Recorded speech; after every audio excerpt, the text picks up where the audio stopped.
quelque chose de fondamental parce que c'est le premier maillon de la vie. Quand il y a un incident, un accident, à travers des techniques, à travers des bonnes pratiques, les instructeurs qui passeront ce matin nous donneront donc des éléments pour pouvoir aider les experts de la santé à sauver des vies. Donc c'est une action de coopération fondamentale, à la fois pour nous les militaires quand on est en action, mais pas que, également pour les personnels civils, parce que c'est quelque chose que nous pratiquons au quotidien tous les jours.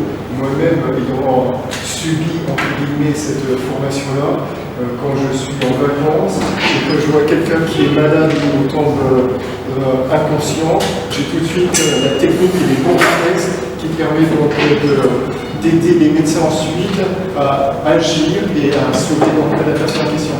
Donc encore une fois, merci de votre présence. Je remercie les instructeurs qui sont en train d'arriver et qui vont vous donner ces techniques et ces bonnes pratiques qui permettent donc de sauvegarder des vies.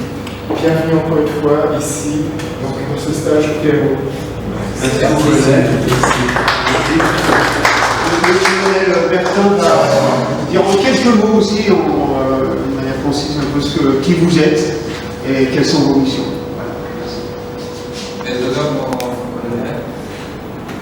Le lieutenant-colonel du Gardien, matricule 1780, Jonas Chaplin, DSA commune. Enchanté. Nous sommes de la Jonas Chaplin, la Corporation nationale des aumôniers chrétiens évangéliques, une organisation de vaudeville basée en Équateur, en Amérique latine, qui a son deuxième siège en Floride aux États-Unis. Et nous sommes accrédités dans le système économique et social des Nations Unies. Nous intervenons dans le domaine de la médiation, dans le domaine de la résolution du conflit, et nous intervenons aussi dans le domaine de la thérapie et de la réinsertion et la prévention des personnes addictées de la drogue. Nous sommes une organisation qui intervient aussi dans le domaine de la cohésion sociale entre les communautés.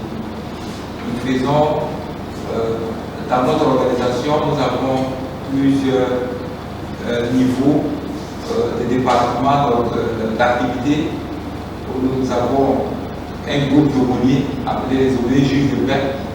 Eux, leur travail, c'est donner une assistance juridique, morale, psychologique aux personnes qui sont dans le domaine. Et nous sommes dans le domaine de l'aumônerie médiateur. Et quand il y a un conflit dans une communauté, nous essayons de nous approcher auprès de deux communautés en conflit et nous les aidons à résoudre le conflit pacifiquement pour les laisser s'éterniser dans les conflits. Et dans le domaine de la thérapie, de la prévention, de lutte contre la drogue, nous intervenons dans ce sens-là pour appuyer le gouvernement, nos sociétés, dans les caravanes de sensibilisation et de prévention de la consommation de la drogue. Voici en quelques mots ce que nous faisons. Eh bien, mon colonel, merci pour cette présentation. J'étais venu avec un spectre un peu réduit de ce que vous faisiez. Là, je vois que en fait, vous avez un spectre très large. Vous êtes non seulement dans ce beau métier qui est celui de l'aumônier militaire, mais en plus vous êtes un maillon essentiel dans la société, la stabilisation sociale, la sécurité. Donc ça va donc de la paix sociale quelque part à la sauvegarde des vies finalement. Donc ce que feront ici les représentants de l'E6, des EFT, va venir compléter, enrichir ce spectre qui est déjà très large. Et donc je suis fort honoré qu'on puisse participer à vous apporter encore quelques compétences supplémentaires pour pouvoir agir efficacement dans vos sociétés et plus largement au sein de l'ONU, puisque je comprends que vous travaillez aussi avec l'ONU.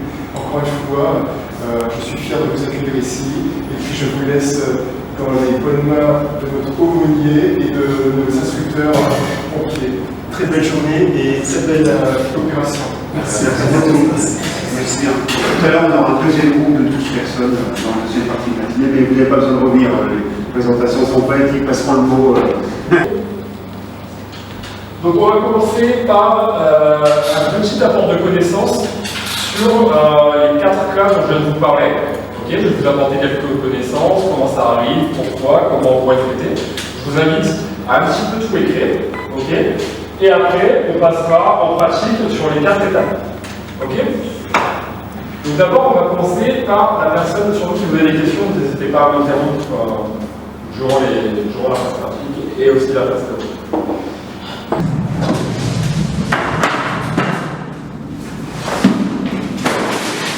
Puis je vais faire un garde. Okay. Quelqu'un a le choix ou pas? Donc, on fait à l'intérieur, il n'y a pas de morceau de verre, rien. Donc, j'appuie. Pour appuyer, je peux appuyer soit avec la paume de ma main, soit je peux appuyer avec les doigts. Ok?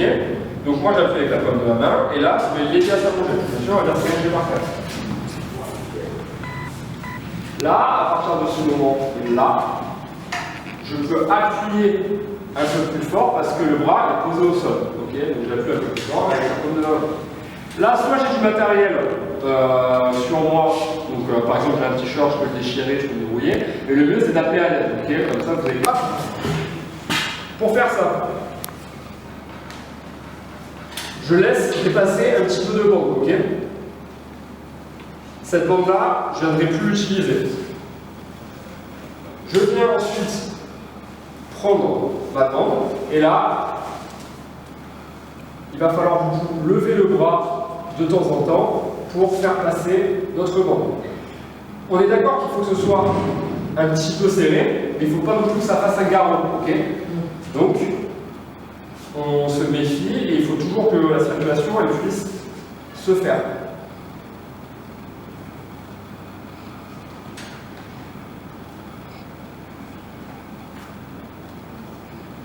Voilà. Donc là, je tourne autour du bras. Avec ma main, et je viens faire un nœud. Ok? Et là, j'ai un pansement compressif qui a été réalisé. Là, ma compression, elle est maintenue sans l'aide de ma main. Ok? Maintenant, on va dire que ça ne suffit pas et que le saignement, il reprend. Vous voyez que là, ça se rend plus sang et que ça continue de saigner. Donc là, on va passer à notre dernière technique possible, le garrot. Pour faire le garrot, vous essayez pareil de trouver une bande, ok, suffisamment longue. Et la technique, elle est assez simple. Déjà, il faut savoir qu'il y a une particularité sur le placement d'un garrot, c'est qu'on va chercher à mettre au plus près de notre pied, mais jamais sur une articulation. Okay, il ne faut pas que ce soit sur le coude, sur le genou, ou sur la cheville, ou sur le poignet, okay, ainsi de suite. Donc, soit vous avez la possibilité de le faire juste au-dessus de votre plaie sans être sur l'articulation, soit si au-dessus de la plaie c'est sur l'articulation, et ben je le fais un peu plus haut, tant pis. Ok? La technique est simple. Vous avez votre bande. Vous la passez par-dessus et vous la faites revenir comme ceci. Ok? Là, je vais venir faire un nœud. Ok? Je prends un bâton noir ou n'importe quoi, ça peut être un stylo, ça peut être n'importe quoi, pourvu que ce soit suffisamment solide. Et là, je viens faire deux nœuds par-dessus le bâton de bois. Le bâton de bois, je le pose sur le premier nœud. Et je viens faire deux nœuds par-dessus. Ok? Maintenant, je viens tourner le bâton de bois. Donc là, je ne vais pas le faire vraiment parce que ça va lui faire mal. Ok? Ça va se faire fort. Et vous venez tourner le bâton de bois. Voilà. Ça se fait mal, voilà. Non. Le bâton de bois, quand vous allez tourner, ça va se serrer, et du coup, ça va stopper le saignement. Vous devez le tourner jusqu'à ce que le saignement s'arrête. Si c'est impossible que le saignement ne s'arrête pas. Si le saignement continue, c'est que vous n'avez pas suffisamment tourné. Il y a forcément un moment où ça va s'arrêter. Une fois que ça a arrêté, il faut maintenir le bâton de bois. Et en fait, le but après ça, ça va être de venir faire un nœud, ok? Bien serré.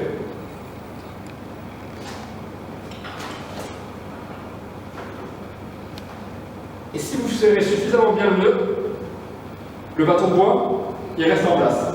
Ok? Et ça restera serré comme ça. C'est bon?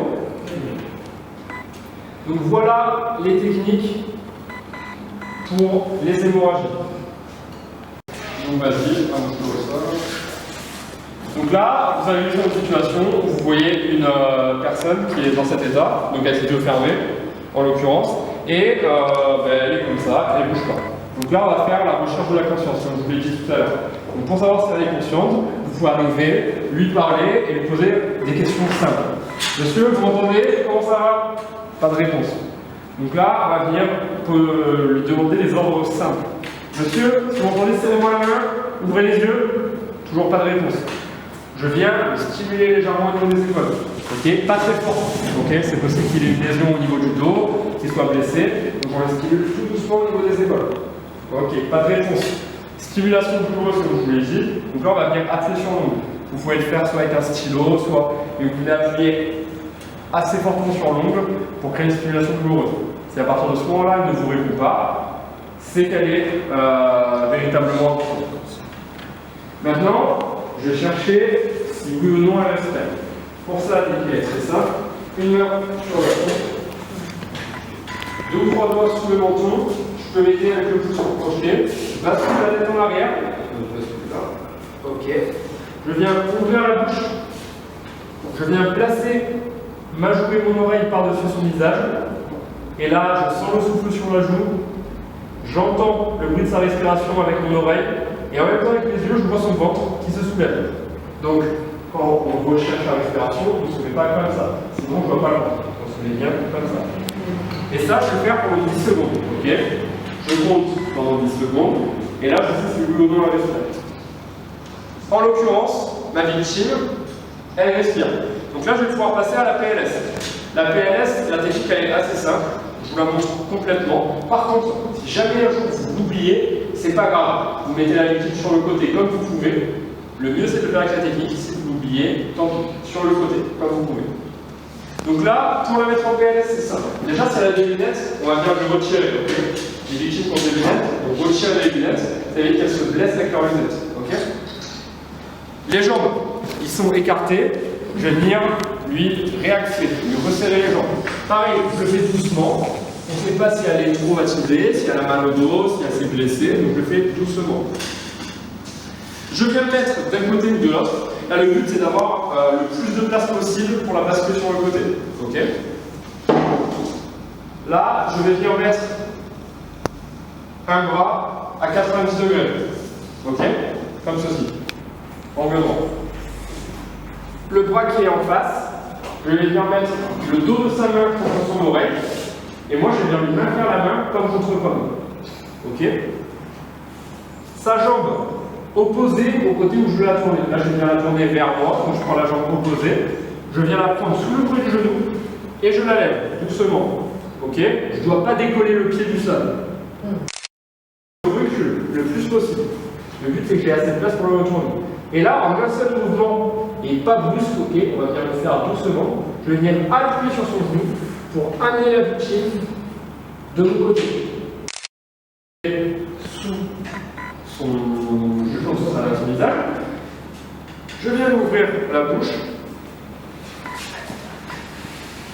Et je viens mettre sa jambe également en angle droit pour stabiliser la position. À partir de ce moment-là, si vous avez la possibilité de le couvrir avec quelque chose, vous le couvrez. Okay, parce que là, il va avoir froid, il est sur le sol, il va avoir froid. Donc vous prenez n'importe quoi, un habit, une couverture, une veste, des rideaux, des draps, ce que vous trouvez, et vous couvrez. Ok? C'est bon pour vous? Ouais. Celle pour le contrôle, on va dire partielle des voies aériennes, où votre victime, elle peut respirer, mais elle a quand même quelque chose qui est bloqué. Donc là, on va simplement demander à notre victime de tousser. Okay, donc elle va tousser jusqu'à ce qu'elle arrive à évacuer l'objet. Dans le cas où notre victime elle ne peut plus respirer, on va venir mettre en œuvre des techniques dont on a parlé tout à l'heure, à commencer par les claquements d'eau. Donc là, ma victime, elle ne peut pas parler, elle ne peut pas respirer. Un moyen simple de savoir si réellement elle a une obstruction complète des voies aériennes, c'est de lui poser des questions. Vous lui dites, monsieur, vous vous étouffez? Et là, il ne répond pas. S'il ne répond pas, que vous n'entendez pas un bruit sortant de sa bouche, c'est une obstruction complète. Si vous entendez même ne serait-ce qu'un petit bruit, comme, c'est qu'elle n'est pas complète, elle est partielle. Donc là, elle est complète, en l'occurrence. Le monsieur va venir se lever. Je vais me mettre à peu près ici, ma main sur son thorax. je vais me mettre sur le côté légèrement en arrière. Je vais demander à ma victime de se pencher en avant. Elle va le faire. Et avec le talon de ma main, je vais venir donner 5 claques entre les deux omoplates. Okay, les claques, il faut qu'elles soient sèches. Okay, donc 1, 2, 3, 4, 5. Ok. Là,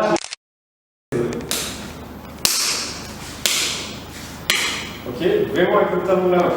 Et ça va venir créer des vibrations qui vont lui permettre de tousser en fait et d'évacuer l'objet.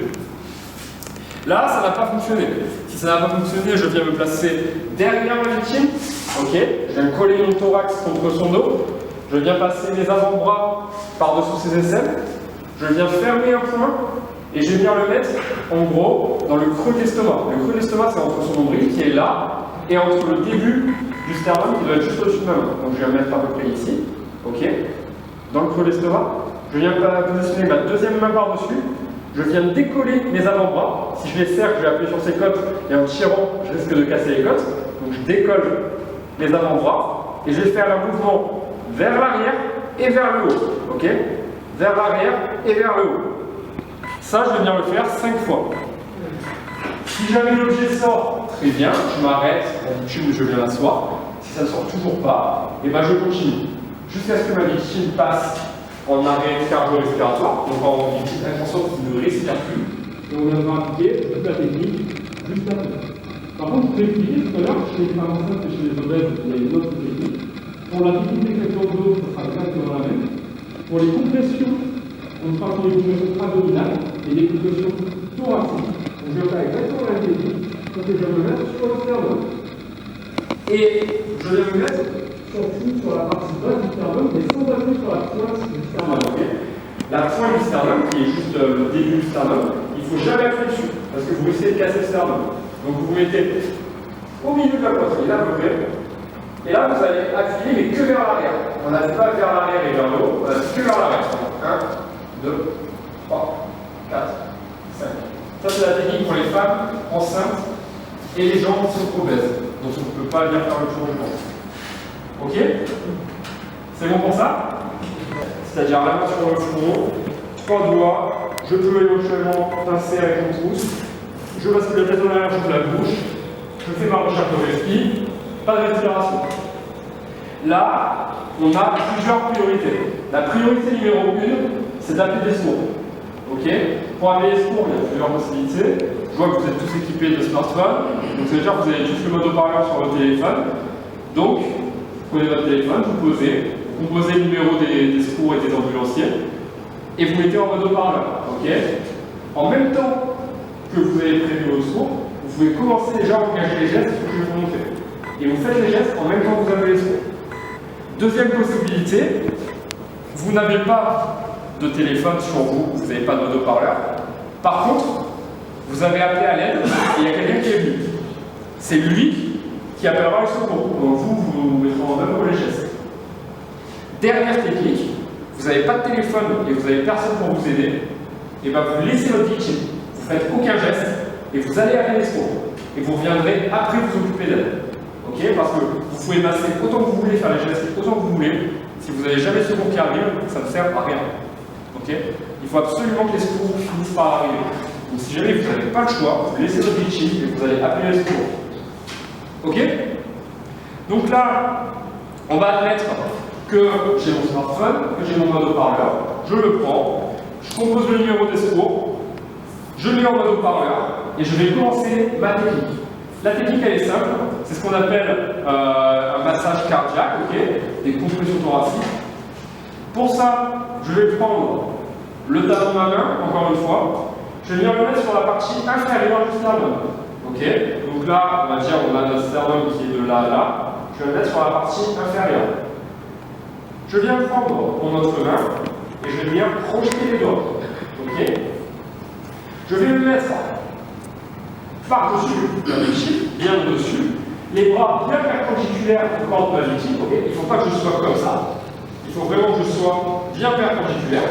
Je décolle mes doigts pour ne pas appuyer sur les côtes. Là, c'est pas bon. Là, sinon, quand je vais appuyer sur les côtes, je vais. Et là, le but, ça va être de comprimer. ça va être comprimé 30 fois, ok.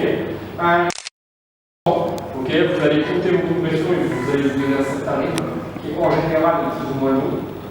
Et le but, ça va être de comprimer sur environ 5 à 6 cm, et ça, vous allez sentir aussi. Quand vous passerez tout à l'heure, je vous dirai si vos compressions sont bonnes. Ok. Et donc là, pour comprimer, c'est très simple, ça va jouer comme ça. 1, 2, 3, 4, 5, 6, 7, 8, 9, 10, 11, 12, 13, 14, 15, 16, 17, 18, 19, 20, 21, 22, 23, 24, 25, 26, 27, 28, 29, 30. Ok? Là, j'ai fait mes 30 compressions. Maintenant, je vais vouloir soit délivrer des instructions à ma victime, donc le bouche à bouche, soit je ne veux pas le faire parce que vous ne connaissez pas la personne, que ça me réfugie ou autre. Donc moi je ne vais pas le faire, je vais vous montrer comment vous pouvez le faire, si jamais, mais je ne vais pas le faire. Si jamais vous voulez délivrer des insufflations, vous partez de la même technique que pour vérifier si elle respire. Main sur le front, 3 doigts sous le menton, je projette, bascule la tête en arrière. Sauf que là, vous allez récupérer votre pouce et votre index et vous allez venir pincer le nez. Ok? Je vais venir prendre une inspiration, je vais venir englober sa bouche avec ma bouche et je vais venir souffler tout en gardant 2 yeux qui traînent vers son ventre et son thorax. Dès que je vois que ça commence à se soulever, je m'arrête, je me relève légèrement. Je prends une inspiration, je constate que son ventre s'abaisse et je redonne une deuxième inspiration. Ok? Une fois que j'ai donné ma deuxième inspiration, et ben je repars sur mes compressions thoraciques 30 fois. Donc même technique, toujours sur la partie inférieure du sternum, toujours bien perpendiculaire, et je repars comme ça. 1, 2, 3, 4, 5, 6, 7, 8, 9, 10, 11, 12, 13, et ainsi de suite. Et ça, je le fais jusqu'à ce que la personne se réveille, si ça arrive, ou jusqu'à l'arrivée des soins. Ok? C'est quelque chose qui est très fatigant. C'est pour ça que c'est important d'avoir de l'aide si possible, d'avoir d'autres personnes pour que vous puissiez vous relayer. Ok? Le mieux, c'est que toutes les 2 minutes à peu près, vous vous relayez. Ok? Toutes les 2 minutes, ça change la personne qui fait ça. Parce que si vous ne vous relayez pas et que c'est vous qui le faites tout seul tout le long, au bout d'un moment, vous allez devenir moins efficace à cause de la fatigue. Et du coup, la technique, soit elle sera mal faite, soit elle servira à rien. Ok? Pareil, cette technique, elle peut amener à ce que l'on casse des côtes. Ok, ça arrive des fois en massant, et ben les côtes elles peuvent casser. C'est pas top, mais c'est pas grave. Ok, il vaut mieux continuer de masser même si vous avez cassé des côtes. Au moins le cœur il continue d'envoyer du sang dans le corps et ça continue d'irriguer les organes en oxygène. Ça c'est la priorité. Même si elle a des côtes cassées, ben, tant pis, au moins ça fait un peu de travail. Il vaut mieux ça que rien faire du tout. Ok? Est-ce que c'est bon pour toutes les techniques que vous venez de voir? Ok, vous êtes...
reconnaissance et la satisfaction de la formation du premier secours qui venait juste de se passer à la base militaire française au Tchad.